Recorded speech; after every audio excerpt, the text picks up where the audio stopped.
I'd like to open it up into Q&A with anything that I referred to or anything that you may have in your mind that's overall digital. My friend, what's your name? Alexander. Alexander, how are you? I'll repeat the question. Fine. The question is, you spoke about content. Content.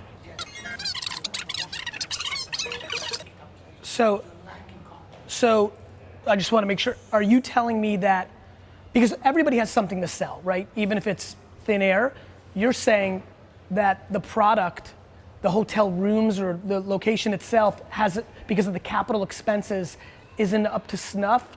I mean, if that's what you're alluding to? Yeah, so trust me, it was something, it's like I told you up there, I'm just going kind of, and so it was something I was gonna try to go to, so it's amazing that this came up first. Look, I really think I have a knack for marketing and I think I'm good at it. But the thing I tell all my friends, my startups, if any of you really follow me, I know a few of you do, you can see I'm doing a lot more stuff with my family wine business in the last month than I've done in the last 4 years combined. It's because their business isn't doing well enough. My dad's not listening to my own thesis and I'm not involved. But before I did that, I spent the last month fixing things in the store before I started communicating. I always tell people, no marketing in the world, the greatest marketing in the world doesn't fix a bad product.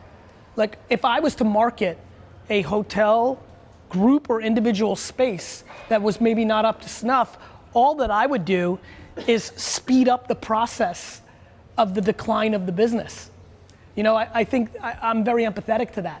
Either the company at a macro makes the capital investment to get up to snuff and then you market, and I'm fine with kind of being passive until then. If you don't have the, content is the variable. And if your rooms look like shit, that's not gonna be the content we should be putting out. You have to story tell on your strengths. You can market your experience. You can market so many things. I think what you can't do is close your eyes and be an ostrich and put your head in the sand and hope the customer's stupid. I think a lot of people disrespect the consumer and the consumer's savvy, so I think you bet on your strengths. Yes, sir. I'm gonna give you the mic actually, this way. Okay, no problem. Okay, thank you. I work in hospitality, but I own a cellar, a small cellar in Spain. Yes. Okay, what do you recommend me to sell more wine? And what kind of wines? We have a Grenache, Grenache variety, and Sumoy is autochthon I know it. Catalan Yep, I know the region. grape. Yep. I have 6 types of wines, all 90 points Parker and up. Yep. How you recommend me? Yep. In the Spanish market. Yes. So the number one thing, it's a great question. This one I feel very competent in answering. I think that the number one thing I would spend money on is to create, so when you think about B2B, and you know this, you brought up with Parker, and as you know, he's pretty much retired at this point. But even in the heyday, I built Wine Library on the back of Jorge Ordóñez and Aurelio, because like that era I spent almost all my time in Spain, in Toro and those regions, and in Australia. It's interesting, it's a very similar thing to what you just asked, and this is just maybe a thought starter for some of you. I went into my dad's business, it wasn't that big, we had no money. So I did all the innovative things I talked about. What I didn't tell you was, while everybody was selling in America Bordeaux and California Cabernet, I became unbelievably educated in Argentina, New Zealand, Australia, and Spain, which I thought were potentially the next frontier, and they did become that. So the thing that Parker did, and the Wine Spectator and Decanter and Parenza and things of that nature, they create demand on the consumer level, which then gives you leverage on the B2B level. If you don't have that leverage, you're commoditized and they're going to pour or buy based on price, right? So you actually, as a winery, have to create consumer demand. This is similar to what I talked about being a media company. The number one thing I would do is I would pay influencers on Instagram in the Spanish market to take pictures drinking your wine. You should hire an intern and you should DM every single 100 a day until Instagram blocks you, and the next day you start again, and you should DM, and she has 7,000 followers, he has 400, she has 300, and you should DM them and say, we would love to give you some wine to take a picture with, and some of them will say, thank you very much, that sounds super exciting, and you ship it. Others are gonna say, that's nice, I want 5,000 euros a photo. You play the market, but I think influencer marketing is grossly underpriced, and I think for wine, it's exponentially ROI positive.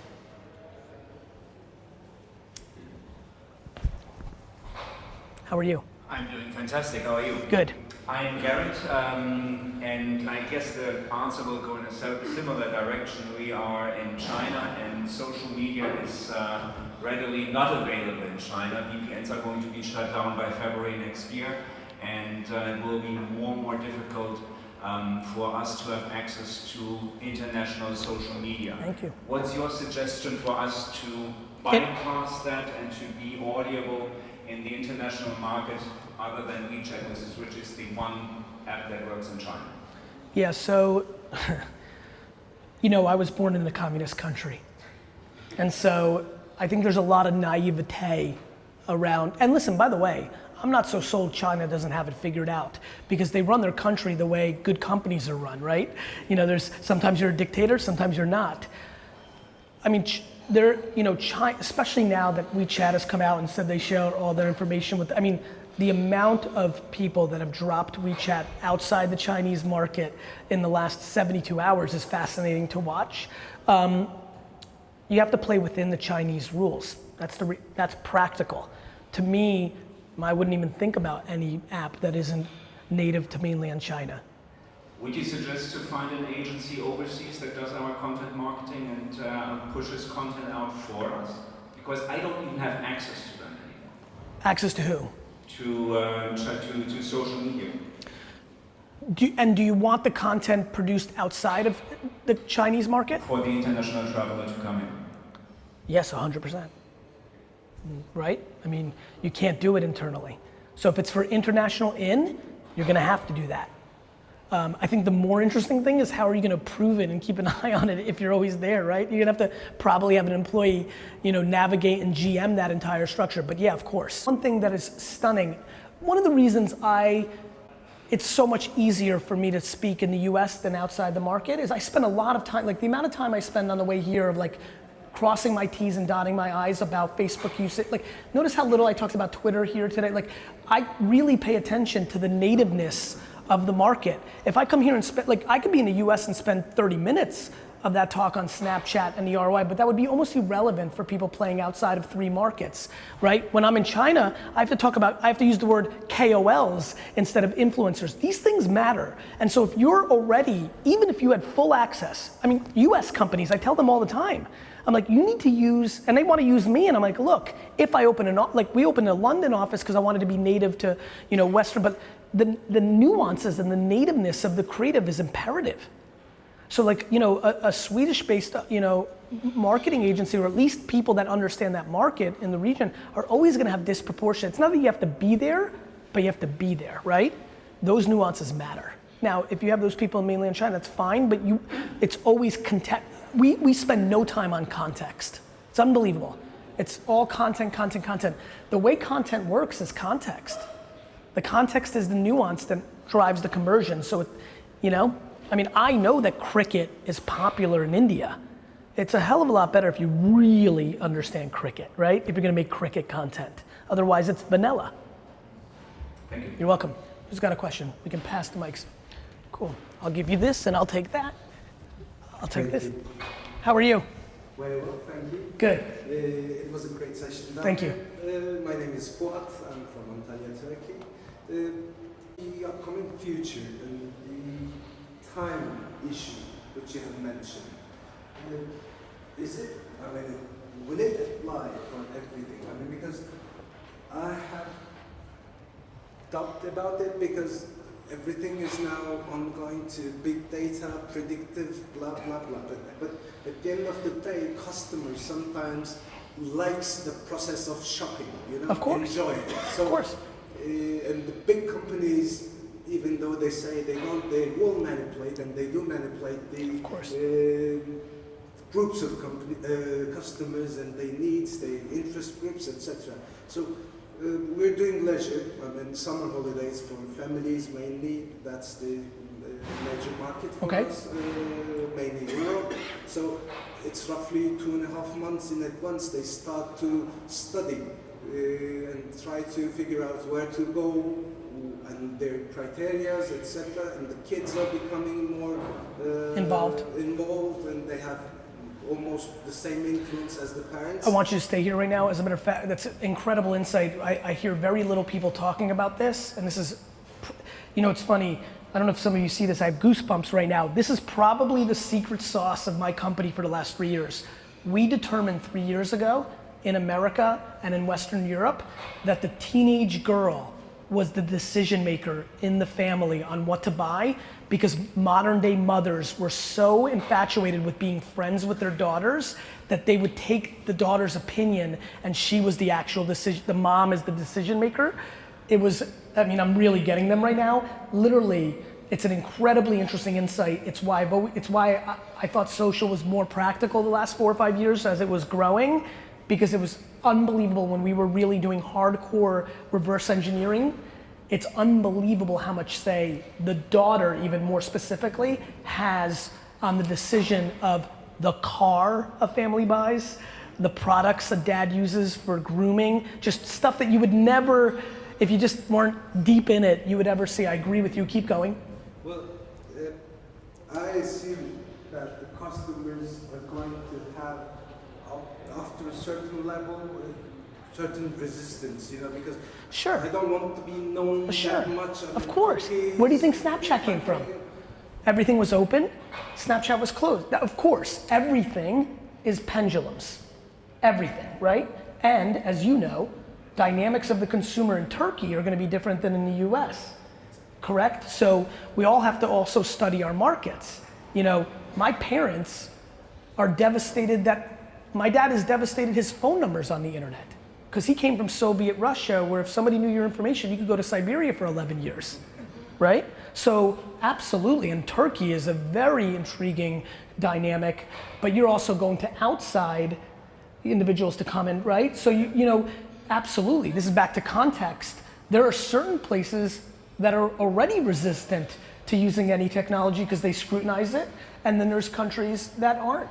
Because I mean, I believe the city breaks, business travel is okay, where we need shorter time to book a trip, but for leisure purposes, it's more complex. The full purchasing process. So what's the? I think you're right. I agree with a lot. Yeah. What is? Yeah. Would you think that there will be a certain resistance, or A resistance, yes, but what's the resistance to what? Do I think that people are not gonna use technology because they're worried somebody's watching them and somebody's then gonna use a magazine to decide what resort? No, I do not. Now, if you told me in 40 years there was a complete subculture of completely being off tech, I could wrap my head around that. Not in our careers in the next decade. We're just too early. But if you told me, if you stood up and said, I'm a genie from the future, and in 40 years, there's an entire subgroup of individuals that do not use technology because we've become so sophisticated in tracking everything, they broke off the grid, I can wrap my head around that. It makes logical sense to how humans behave, but not in the next decade. We haven't even started. The conversations are happening. It's too valuable right now. We give up privacy every day for convenience. Everybody here, why do you think I believe in time so much? Everybody here does behaviors that give up their privacy all the time for convenience. Thank you. You're welcome. Let me go over here. Oh. Hey, brother. How are you? Hi, Good, good. Hi, that's loud. Thanks again for your talk this morning. Thank you. I saw you a few times at South West, so Thank you. I get to hear some new insights. Thank you. I have a company that connects professionals, like creative professionals, with companies, and it's a 100% remote job platform. So the remote workforce is rising and will be huge in the next coming years. Yes. What are your thoughts on that? And do you have any advice on how I can market better towards remote companies? Because it's still sometimes hard to convince them to become remote also. I'm a big believer. And you know, the good news is you don't need my opinion on that. The data is so black and white, there's not even debate. And I think that you should use the Facebook platform, and let me explain. You should write white papers, and you should make tutorial videos, and then you should run Facebook ads against, there's a segment, have you run Facebook ads? So you know that you can run ads against employees of? One of the things great, so here's what you can do. You can make a segmentation of companies that you think are intriguing to you, and then lookalikes of those companies. You can target employees of those companies, and your creative can start with, does your CFO know, right? If your video and your copy starts with, does your CFO know? What that will do is 8 of those 500 employees will forward it to their CFO. And if you make a compelling financial, CFOs are easy. It's math. If you make a compelling argument to why adding 20% of a remote workforce will save her or him 7 points on the bottom line, she will move. Understand? Do that. And to me, that was a great, this is why I love Q&A, that was a direct example of practitionership versus thesis. There's so many things that are happening in our new world, and you're shocked, I mean, you're not like, what's going on in the world, you're in it, and for me too, every day I learn some little nuance of like, oh, I can do that, or they just did that, there's so much happening now. And I work 17 hours a day and pride myself as a thought leader, and every day I'm like, fuck, they did that?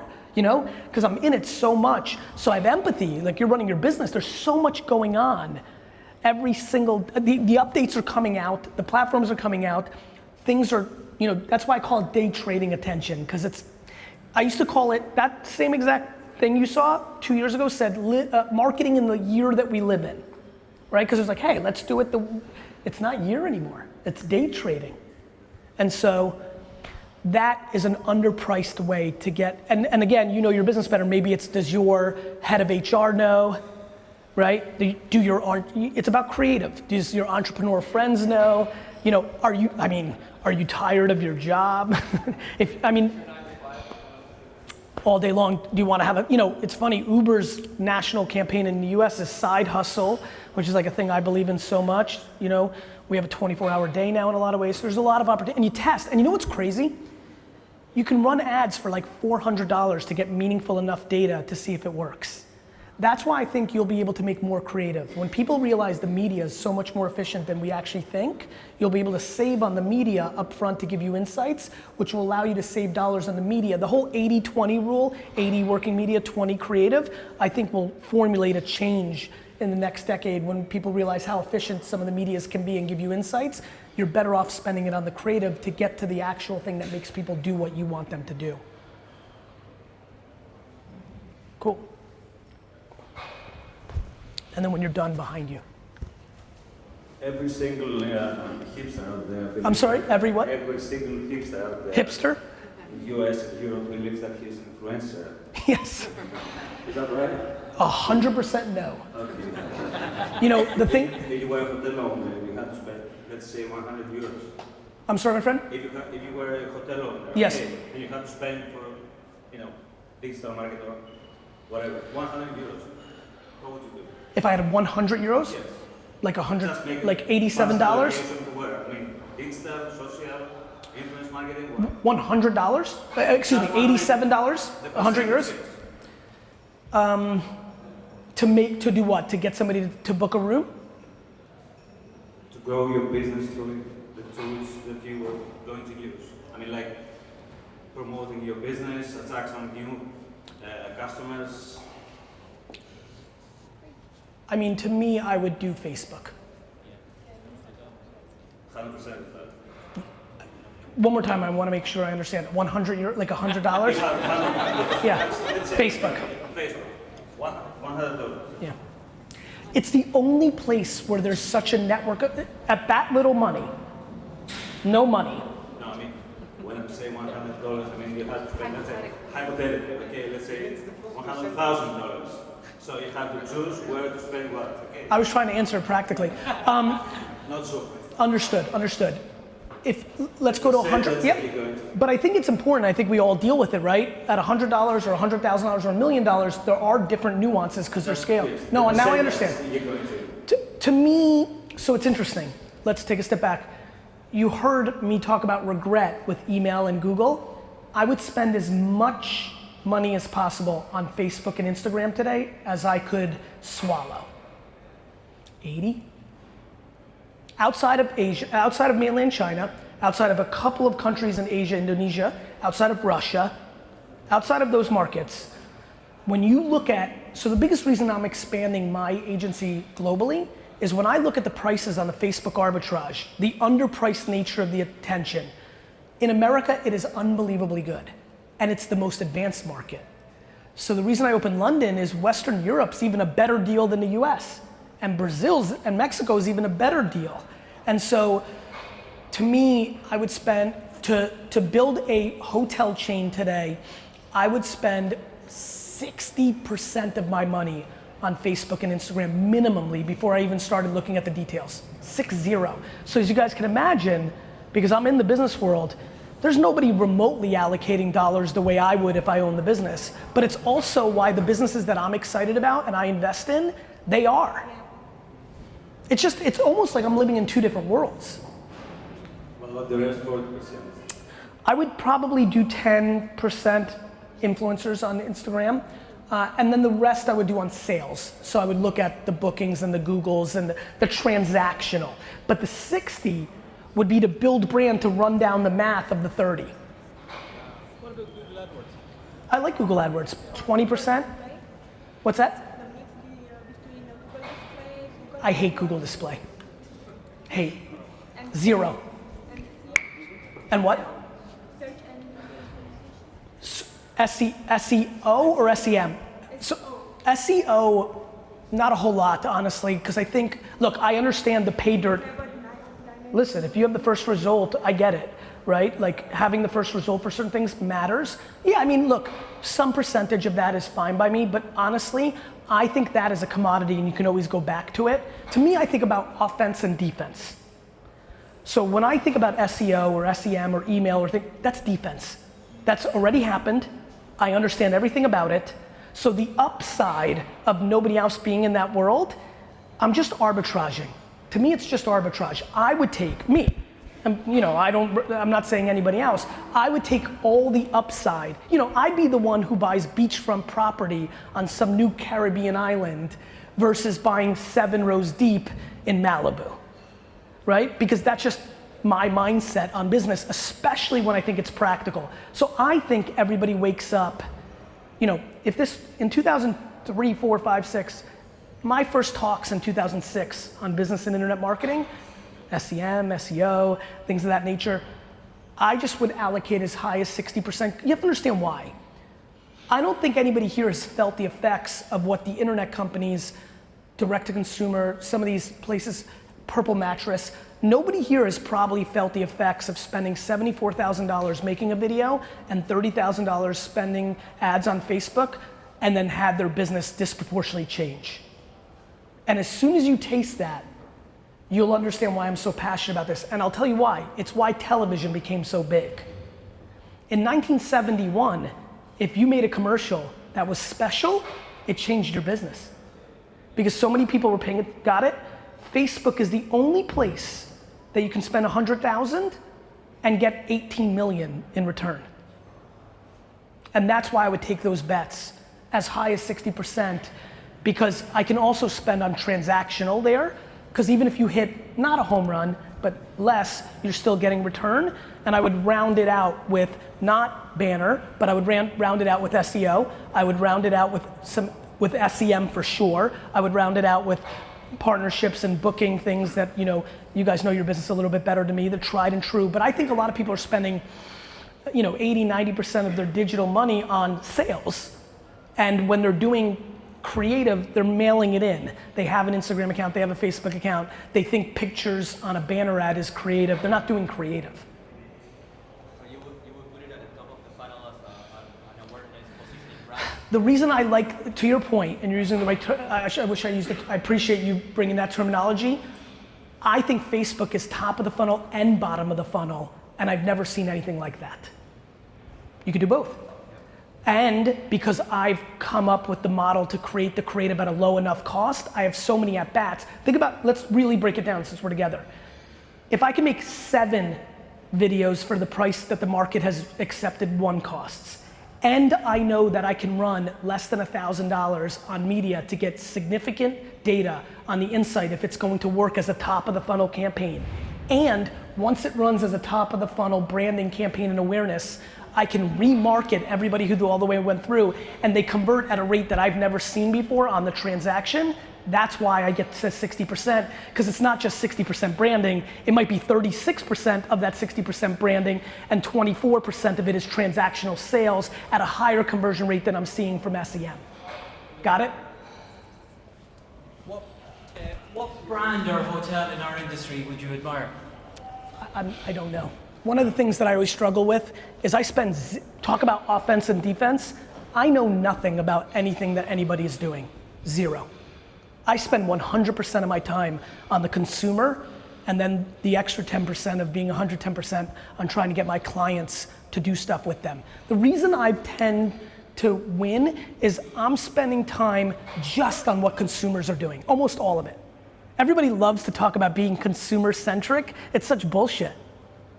Everybody's on their P&L centric or the way they report centric. So I spend all my time on the consumer. So I don't know. Even people that I admire in their risk taking, Taco Bell in America does a very nice job in being first. But when you're first, a lot of times you're doing it just to get Ad Age to say you're first. You're not actually moving the business. Nobody here would be happy, if we worked together, you wouldn't be happy if I got you 4 million Instagram followers if you sold 0 rooms. So I got lucky that I got trained in the business pays for my life. Everything's about the sales. I just know that sales are better when you build brand. And you respect sales, and you respect brand, and they both work together. You're welcome. You can pass it back. I wanted to ask you, what do you think about attribution models? Like, if you're talking about all these things, how do you actually use attribution models for your model? Well, let's talk about it.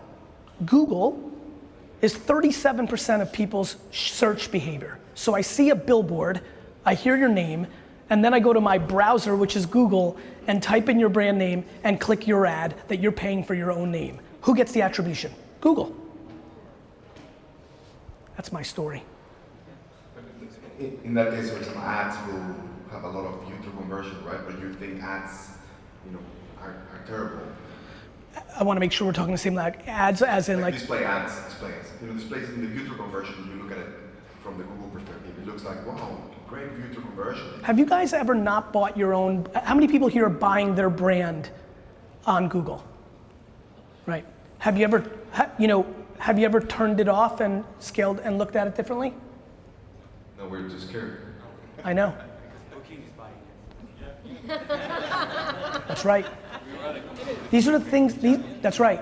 So how do you win that game, right? Like Google is the toll booth of the internet for a lot of people. The only way you arbitrage that out is you build brand. The reason you're not doing it is you're in the transactions business. You need to get out of the transaction business while respecting it, while you're stuck on, how do you detox from a drug? You have to go cold turkey while still being empathetic of relapse. That's basically, I know what I think the businesses should do, they just struggle to do it because they have short-term ROI problems, and most of you, if you're in a big company, not an entrepreneur, you're playing in 90-day, 30-day, or minimum, if you have an unbelievable company, 1-year terms, and getting off a drug that you've invested in for 7 years doesn't even take 12 months. I mean, attribution is a joke. And don't even get me started with internal MMM. It points to the things that justify what you want it to justify. I mean, I don't know the size of your companies, but I work with PepsiCo and Unilever and big companies. I hired I knew that I know what I am, so I surround myself with my weaknesses. So my entire analytics and pay team is like fucking MIT mathematicians, and they're young. So they came in with fresh eyes. They're not from the advertising industry. When they started digging into the MMMs, they were just laughing. It's so flawed. It doesn't even begin to be true to them. And you know how many companies don't even attribute Facebook in their attribution in their MMM, and then they're like, well, we can't do Facebook because it doesn't work. I'm like, it's not even part of the MMM. So it's difficult. I'm empathetic, but I also know the following. if you're a big hotel group and you have 4 units in a state, in a country, in a region, you can control test all you want. The way we've grown is so we do a lot of CPG work because that's the industry I want to go into. Consumer packaged goods, so products, drinks and deodorant and shampoo and, right? They're MMM, they do everything, they're big. Pepsi, Unilever, they're big. Internal modeling mixes, media modeling mix, so like the way, how they decide the difference between what radio's worth and billboards and how they score, which you can't touch, so they run all these attribution models. The way I always win business is I say, give me the state of Texas, turn everything off, let me just do Facebook, and if you grow, you grow, and if you don't, you don't. You have to suffocate it, you have to turn levers off and on if you want to make a real bet. And when they have increase in sales, that's how we've been able to win. Or control tests where certain markets and certain regions. But if you're doing everything everywhere, you'll never know what's really happening. Yeah. Sorry, Gary. No worries. Yes, got you. Hi, I'm Vincent from Startup. How are you? Good, thank Good. you. It was very interesting. Thank to you. hear. I heard you say downstairs 2022. Yes. A lot will change. Yes. Where do you think hotels will be booked at that time? Alexa? I think Alexa, so the only time I was aggressively booed on stage, for all my cursing and all my peacocking, the only time I've been really booed was at South by Southwest 2010, I think, when one of my opening lines was, Jeff Bezos is much better than Steve Jobs, and I got booed. Because I was such a fan of the way he was navigating, and obviously he's grown in so much stature over the last couple of years. Alexa not only is gonna be booking, hotel rooms, Alexa has the potential to kill Google.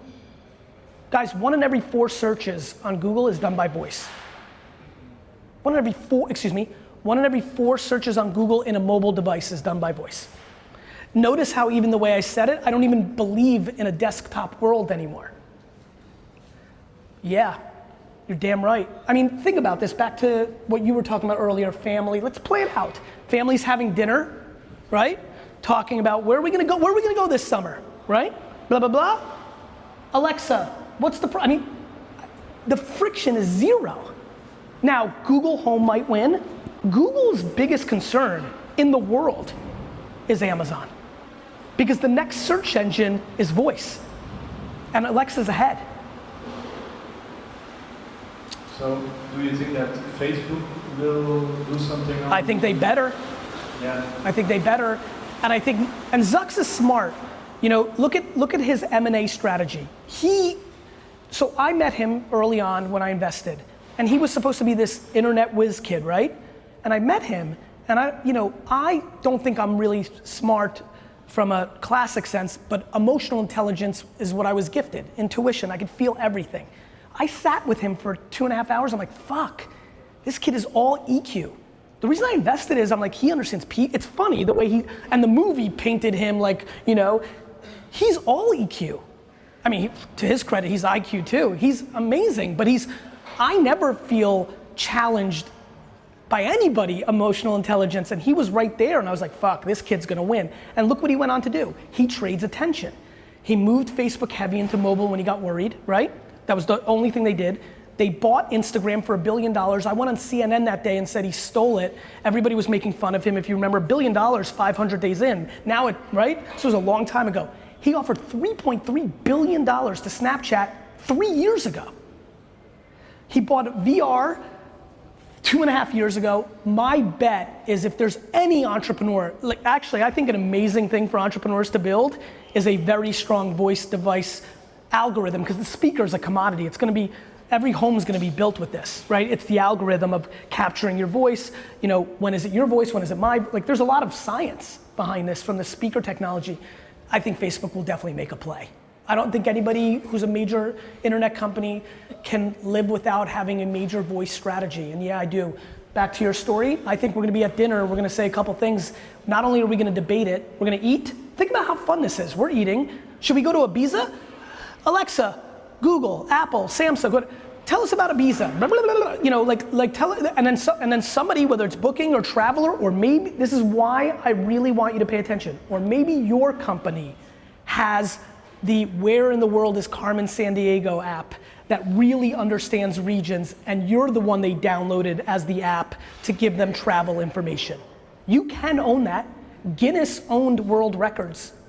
Michelin Tire Company owns restaurant reviews. Why can't you own travel information, right? You can. It's just too ambitious to the way we think today. We're transactional and we're on the edges. So not only are we then, tell us about Ibiza, this and that, I mean, literally over the course of that dinner, we'll be educated about 5 places. Tell me about the Amalfi Coast, tell me about Turkey. We'll be educated, we'll decide, and then we'll say, Alexa, book it. Where do you think it's going then? Because Amazon gets to decide. Not bookings, not Google, not you. Where's it going? I don't know. Well, I think we will feed them. I mean, you know, like, yeah, of course, but when you feed them and whoever is closest to the customer wins. You can feed them all you want, you're gonna be commoditized. They can send me anywhere. So you have to build brand and a direct relationship with the consumer, or you're just a commodity, you're just a bed. Talent, people, fantastic. But at the moment of getting new guests coming your vacation rental, it's kind of ambitious. It's of course, as you said, much easier to rely on Booking.com or Airbnbs or so on. Are the marketing efforts should be so ambitious as to try to build a brand in the US, or should we maybe try to just market inside the platforms and try to be the best marketed inside Airbnb? You're not marketing inside the platforms, you're selling inside the platform. You're a salesman in that environment. You might be a creative salesman, but you're sales. You're transactional, right? Because they're the funnel. So I think you're speaking about it the right way. The way I think about it too. Back to that 60-40. If you notice when I broke down that 40, I was committed to bookings and Expedia and whoever it may be. You may want to optimize within them. But for example, Amazon, just to give you how I'm thinking, they have an ad product, right? And everybody they're selling now, they're telling, give us ad dollars. And it would make sense. If you're selling popcorn, wouldn't it make sense to be a very good advertiser inside of Amazon if that's becoming one of your most important channels? It makes a lot of sense. It's closed. It makes a lot of sense. I give all the advice to my brands to build on Facebook and drive to Amazon so they're not stuck within the ecosystem of just Amazon. You need to decide some level. Like, just, you know, if you play out the chess moves of what you're talking about, I do think you should maximize with our hosts. I do think you should maximize with their competitors. But you need to have a hedge of consumer-facing brand.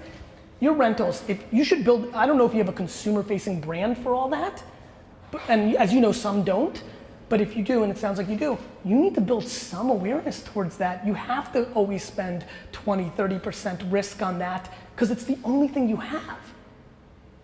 Otherwise, what happens? Right? I mean, where are you going? So, yeah, I do think it has to be that ambitious, which is why I told all of you to look at Purple Mattress. You have to make creative. Look, if you make, this is real. Now, this is not easy, but this is real. If you make a 4-minute video that maybe because it's in a Spanish market like Barcelona, maybe it's a better deal, maybe it's not, maybe it's kids from the, you wanna do something smart? Go to the universities that have advertising programs and get in there so that the students do free work for you to make these new up and coming videos. You make a video that shows a cliche US family having a bad day. This is the video. Think of a sitcom, not a commercial, right? A scene from a TV show, Modern Family, or you know, whatever you guys have, you know? They're just sitting there and the mom and dad are pissed off and it's just a bad day and the daughter did this and it's just a bad day. And you show them the narrative, not a commercial, because we know what that commercial looks like. Think of a TV show, different kind of creative. You show a 4-minute video of an American family, it sucks, and then it doesn't suck because you're in Barcelona and you're drinking good wine and shellfish and it's fucking awesome. That's the kind of stuff that can change a business. It is. Creative is the variable of success. Just Do It changed Nike's business. It's just that it was in 1987 and commercials were the way you did it. Now you do it, in my opinion, on long form video for the mobile device. And I think this is the golden era because all of you will believe this in 5 years, which means all of you will be spending in it, which will mean the media and the attention will cost more to break through. That's it? That's it. I'm not gonna get to you because it sucks. Thank you. Look, and it's on, tell everybody it's on. Hey, turn it up, baby.